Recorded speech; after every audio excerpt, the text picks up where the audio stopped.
Sadar bahwa ketenangan bukan soal keberuntungan, bukan soal nasib baik, dan bukan pula hadiah yang jatuh begitu saja. Tenang adalah keterampilan.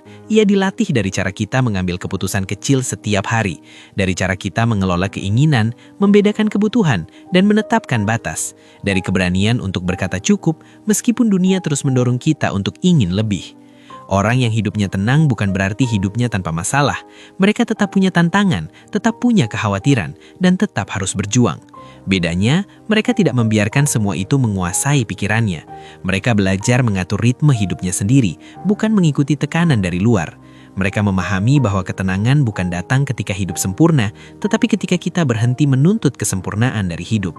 Kalau sampai di titik ini Anda merasa mengangguk pelan-pelan dan berkata dalam hati, "Iya, saya ingin hidup yang lebih tenang," maka beri tanda kecil untuk diri Anda sendiri. Tekan tombol like pelan-pelan. Bukan untuk saya, bukan untuk algoritma, tapi sebagai pengingat bahwa di tengah hiruk-pikuk mengejar uang, Anda masih memilih untuk mengejar ketenangan.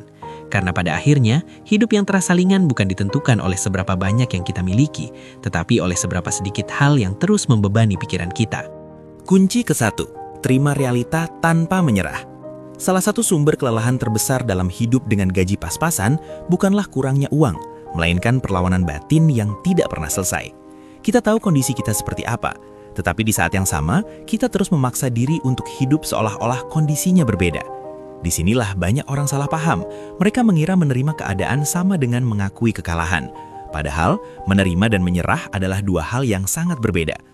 Menerima kondisi berarti melihat kenyataan dengan jujur, mengakui bahwa saat ini penghasilan kita sekian, tanggung jawab kita sekian, dan kemampuan kita ada di titik tertentu. Tidak ditambah drama, tidak dikurangi gengsi. Sementara menyerah berarti berhenti berusaha, berhenti berpikir, dan membiarkan hidup berjalan tanpa arah. Menerima justru adalah langkah awal untuk bergerak dengan lebih sadar, karena kita tidak bisa memperbaiki sesuatu yang tidak kita akui keberadaannya.